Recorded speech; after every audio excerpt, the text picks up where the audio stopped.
আসসালামু আলাইকুম সবাইকে। প্রাইমাইটি কেয়ারের পক্ষ থেকে আপনাদের সবার জন্য গ্রাফিক ডিজাইনের একটি সফটওয়্যার অ্যাডোবি ইলাস্ট্রেটরের শুরু থেকে শেষ পর্যন্ত শেখানোর জন্য নতুন একটি টিউটোরিয়াল সিরিজ চালু হতে যাচ্ছে, যেখানে আপনাকে অ্যাডোবি ইলাস্ট্রেটরে শুরু থেকে শেষ পর্যন্ত সম্পূর্ণ হাতে ধরে শেখানো হবে।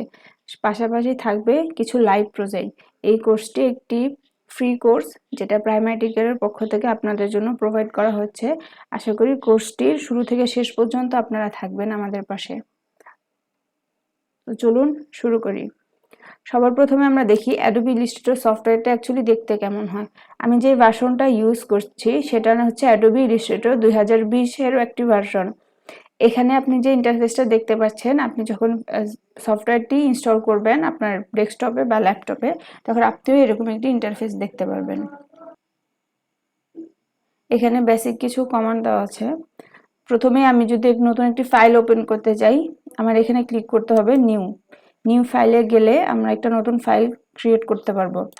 এখানে দেখবেন আপনার কিছু রিসেন্ট ওয়ার্কের হিস্ট্রি দেওয়া থাকবে, পাশাপাশি কিছু ডিভাইসের ডিফল্ট কিছু আর্টবোর্ড বা সেটিংস এখানে দেওয়া থাকবে। আপনি যদি দেখেন মোবাইলের সেটিংসগুলো দেওয়া আছে, তারপর হচ্ছে ওয়েব, তারপর আপনি পাবেন প্রিন্ট, এরপর আপনি পাবেন ফিল্ম অ্যান্ড ভিডিওস, তারপরে আপনি দেখবেন আর্ট অ্যান্ড ইলাস্ট্রেটর। এখন আমরা যেহেতু অ্যাডোবি ইলাস্ট্রেটর সফটওয়্যারটি আজকে ইন্ট্রোডাকশন দেখব, তো আমরা যে কোনো একটি ক্যাটাগরি সিলেক্ট করে, সাপোজ আমি প্রিন্ট ক্যাটাগরিটা সিলেক্ট করে রাখলাম। এখন প্রিসেটের ডিটেলস একটি আপনি বক্স দেখতে পারবেন, সেখানে আপনার ফাইলটার নাম দিতে হবে। আপনি চাইলে এখনও দিতে পারবেন, অথবা আপনি যখন ফাইলটি লাস্টে সেভ করবেন তখনও এই নামটি দিয়ে নিতে পারবেন। আমি আপনাদের সুবিধার্থে এখনই দিয়ে নিচ্ছি। আমি যদি দেই ক্লাস 01, তারপর আপনি এখানে দেখেন এখানে কিছু একক দেওয়া আছে। প্রিন্টের ক্ষেত্রে আমার যেই এককটা সবচেয়ে বেশি ব্যবহৃত হয় সেটা হচ্ছে ইঞ্চি। আপনি চাইলে পিক্সেল দিয়েও করতে পারবেন। এখান থেকে আপনি আপনার যে আর্টবোর্ডটা চাচ্ছেন সেই আর্টবোর্ডটার হাইট অ্যান্ড ওয়েট দিয়ে নিতে পারেন। তারপর আরেকটা জিনিস লক্ষ্য করুন, এখানে হচ্ছে একটা অপশন আছে ওরিয়েন্টেশন, যেটা আমাদের ফটোশপে ছিল না। এখান থেকে আপনি যে আর্টবোর্ডটা চাচ্ছেন তার ওরিয়েন্টেশনটা চেঞ্জ করে নিতে পারেন। আপনি চাইলে পোর্ট্রেট দিতে পারেন, অথবা আপনার যদি দরকার হয় আপনি এখানে ল্যান্ডস্কেপও করে নিতে পারেন। তারপরে আরেকটি বক্স দেখতে পাচ্ছেন, এখানে লেখা আছে আর্টবোর্ড।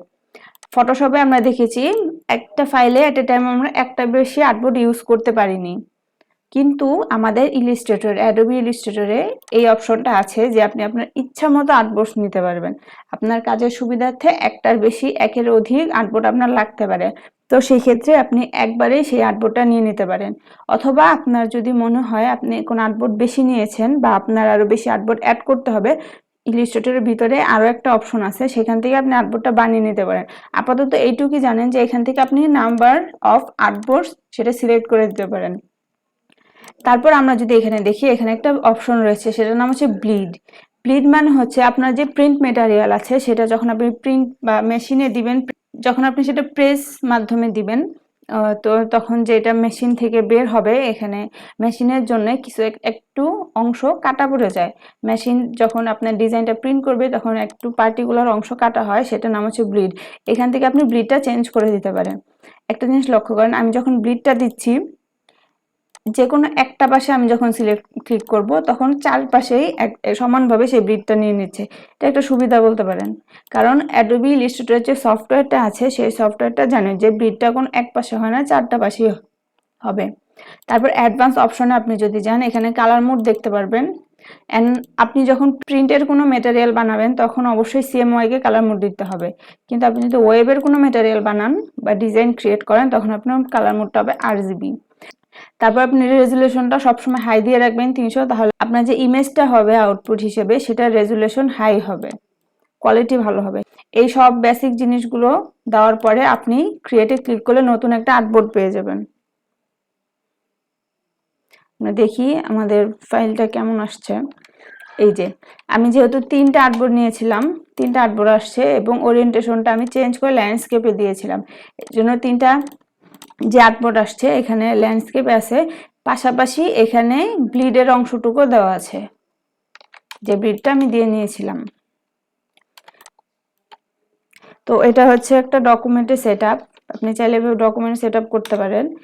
এখন দেখব কিভাবে জুম ইন বা জুম আউট করতে হয়। কিবোর্ডে অল্টার প্রেস করার সাথে সাথে আপনি মাউস যদি স্ক্রল করেন তখন আপনি এই ওয়ার্ক স্পেসটা যে আছে সেটা জুম ইন বা জুম আউট করতে পারবেন। আরেকটা জিনিস লক্ষ্য রাখেন, এই আর্টবোর্ডের পাশে যে অংশটুক আছে একদম শুরু থেকে শেষ পর্যন্ত এই অংশটুক জুড়েই আমরা কিন্তু ডিজাইনগুলো করতে পারবো। আমরা ফটোশপে দেখেছি যে একটা লেয়ার বা একটা ক্যানভাসের বাহিরে কিন্তু কোনো ডিজাইন রাখা যায় না বা কিছু দেখা যায় না। ফটোশপের ক্ষেত্রে সেই সমস্যাটা ছিল, অ্যাডোবি ইলাস্ট্রেটরের ক্ষেত্রে সেই সমস্যাটা নেই। এই ওয়ার্ক স্পেসে আপনি অনেক রকম ম্যাটেরিয়ালস বা এলিমেন্টস রাখতে পারবেন, সেটা থাকবে এখানে। তো এটা ছিল জুম ইন জুম আউট। এখন আমি যদি এই হ্যান্ড টুলটা ইউজ করি, হ্যান্ড টুলটা ইউজ করেও আপনি আপনার যে ওয়ার্ক স্পেসটা আছে সেটাকে স্ক্রোল করতে পারবেন বা কোনো একটা জায়গায় নিয়ে যেতে পারবেন। তো এটা আপনি এই টুলটাই ক্লিক করার মাধ্যমে করতে পারেন, অথবা কিবোর্ডে যে আপনি যদি এইচ প্রেস করেন সেক্ষেত্রেও হবে। আরেকটা অপশন আছে, সেটা হচ্ছে আপনার কিবোর্ডে একটা স্পেস আছে, সেই স্পেস বারে ক্লিক করলেও আপনি হ্যান্ড টুলটা পেয়ে যাবেন। স্পেস বারে প্রেস করা অবস্থায় আপনি হ্যান্ড টুলটাকে ইউজ করতে পারবেন। আমরা এখন দেখব ইলাস্ট্রেটরের বেসিক কিছু শেপস এর কথা। এখানে দেখেন রেক্টেঙ্গেল টুল বা এম, আপনি যদি কিবোর্ড এম প্রেস করেন তাহলেও এই টুলটা সিলেক্ট হবে। এই টুলটা ক্লিক করার মাধ্যমে আমি একটা রেক্টেঙ্গেল ড্র করতে পারবো। এই রেক্টেঙ্গেলটাতে একটা ফিল এন্ড স্ট্রোক কালার দেওয়া আছে, যদিও এটা আপনাদের পরবর্তী ক্লাসে বলা হবে। আপাতত শুধু আপনি বেসিক যেই শেপস গুলো আছে সেই শেপস গুলো কিভাবে নিতে হয় সেই ব্যাপারটা লক্ষ্য রাখেন। এখানে বেশ কিছু শেপস রয়েছে ডিফল্ট ভাবে দেওয়া, যেটা আপনারা কষ্ট করে বানাতে হবে না, এগুলো বানানোই আছে। আমি একটা রাউন্ডেড রেক্টেঙ্গেল নিলাম, আমি চাইলে এলিপস বানাতে পারি। তারপর পলিগন শেপ আছে, পাশাপাশি দেখতে পাচ্ছি স্টার টুল আছে, যেগুলো ফটোশপে অবভিয়াসলি ছিল না। এন্ড আরেকটা ইন্টারেস্টিং টুল আছে, সেটার নাম হচ্ছে ফ্লেয়ার টুল। ফ্লেয়ার টুলটা মানে হচ্ছে, আমি যদি একটু দেখাই, সাপোজ আমি একটা এলিপস নিচ্ছি, আমি চাচ্ছি এখানে কিছু গ্লোয়িং ইফেক্ট থাকুক, তখন আমার ফ্লেয়ার টুলটা ইউজ করতে হবে। ফ্লেয়ার টুলটা আপনি প্রথমে যেটা ক্লিক করবেন সেটা হচ্ছে সোর্স, তারপরে ক্লিকের মাধ্যমে আপনি ডেস্টিনেশনটা দেখাই দিবেন। প্রথম ক্লিক হচ্ছে সোর্স, পরেরটা হচ্ছে ডেস্টিনেশন, মানে আপনার যে গ্লোয়িং ইফেক্টটা আছে কত দূর থেকে কত দূর পর্যন্ত আসবে, বোঝা যাচ্ছে? এই গ্লোয়িং ইফেক্টটা আমাদের বিশেষ করে আমরা যখন কোনো 3D ডিজাইন ক্রিয়েট করি তখন দিতে হয়। যদি একটু দেখাই,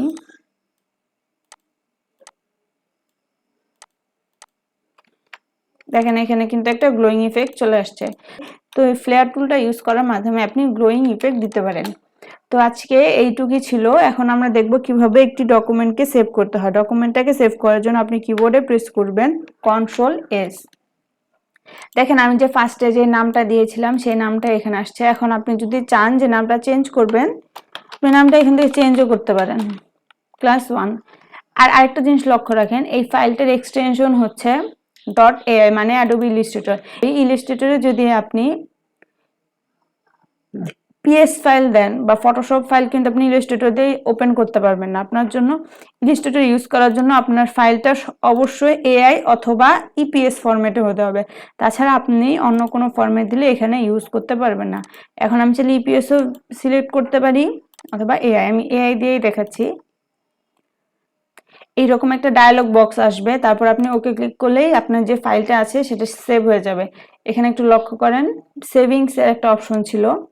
আপনার ফাইলটা যদি খুব বেশি ভারী হয় তখন সেভ হতে একটু সময় লাগবে, সেই সময় পর্যন্ত আপনাকে ওয়েট করতে হবে অবশ্যই। এখন আপনি যদি চান জেপিজি বা পিএনজি ফরম্যাটে কোনো পিকচার চাচ্ছেন, তখন আপনি Ctrl+Shift+Alt+S একসাথে প্রেস করবেন, তখন আপনি জেপিজি বা পিএনজি ফরম্যাটটা সেভ করতে পারবেন।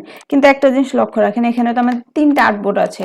3টা আর্টবোর্ডে যদি আমি একটা ইউজ করিনি, 2টা আর্টবোর্ডে 2 রকমের যে এলিমেন্ট আছে বা শেপস দেওয়া, আমরা এলিমেন্টই বলছি, 2 রকম আর্টবোর্ডে 2টা এলিমেন্ট দেওয়া আছে। এখন আমি এট এ টাইম 2টা আর্টবোর্ড বা 3টা আর্টবোর্ড বা একের বেশি আর্টবোর্ডের এলিমেন্টস গুলো এট এ টাইম জেপিজি বা পিএনজি ফরম্যাটে সেভ করতে পারবো না। এর জন্য আমার কি করতে হবে, একটা একটা আর্টবোর্ডে এলিমেন্ট সেভ করতে হবে। সাপোজ আমি প্রথম আর্টবোর্ডটা এলিমেন্ট সেভ করবো, এর জন্য আমার প্রথম আর্টবোর্ডে সিলেকশন টুল সিলেক্ট থাকা অবস্থায় প্রথম আর্টবোর্ডে আমি ক্লিক করব, তারপর প্রেস করব কন্ট্রোল শিফট অল্টার এস, একসাথে প্রেস করতে হবে কন্ট্রোল শিফট অল্টার এস, তখন আমার সেই আর্টবোর্ডের এলিমেন্টগুলো আমি পিএনজি বা জেপিজি ফরম্যাটে সেভ করতে পারবো। এখানে দেখেন ফরম্যাট দেওয়া আছে জেপিজি, পিএনজি 8, পিএনজি 24। আপনি চাইলে এই তিনটা ফরম্যাটের যে কোনো একটা ফরম্যাট সিলেক্ট করা অবস্থায় আপনি পিকচারটা সেভ করতে পারবেন। আমি যদি জেপিজি ইমেজ সেভ করি, দেখেন এখানে একটা ব্যাকগ্রাউন্ড রয়েছে, কিন্তু একই পিকচার যদি আমি পিএনজি দেই ব্যাকগ্রাউন্ড থাকবে না। পিএনজি মানে হচ্ছে ট্রান্সপারেন্ট, মানে ব্যাকগ্রাউন্ডলেস কোন একটা পিকচার। আপনি চাইলে এখান থেকে হাইট আর ওয়েটটা বাড়িয়ে দিতে পারেন। আপনার যদি হাইট আর ওয়েটটা চেঞ্জ করার প্রয়োজন না পড়ে, শুধু সেভ দিলেই সেটা সেভ হয়ে যাবে। দেখেন এখন কিন্তু এক্সটেনশন আসছে ডট পিএনজি, মানে আমি যেই পিকচারটা সেভ করছি সেটা পিএনজি একটা ফরম্যাটে সেভ হবে। এখন আমি যদি সেভ ক্লিক করি তাহলে সেটা সেভ হয়ে যাচ্ছে। আমি যদি আমার ইমেজটা একটু দেখি, দেখেন আমাদের পিকচারটা ব্যাকগ্রাউন্ড লেস একটা পিএনজি পিকচারে সেভ হয়েছে। এখান থেকে অবশ্যই দেখা যাচ্ছে ব্যাকগ্রাউন্ড লেস একটা পিএনজি পিকচার সেভ হয়েছে। তো আজকের ক্লাসে আমাদের এইটুকুই ছিল, যেহেতু এটা ইন্ট্রোডাকশনের ক্লাস ছিল অ্যাডোবি ইলাস্ট্রেটরের। নেক্সট ক্লাস থেকে প্রত্যেকটা ক্লাসে যেহেতু আমাদের মডিউল থাকে, প্রথম থেকে শেষ পর্যন্ত প্রত্যেকটা টুল একটা একটা করে শেখানো হবে। আজকের ক্লাস আমাদের এই পর্যন্তই ছিল। ধন্যবাদ সবাইকে।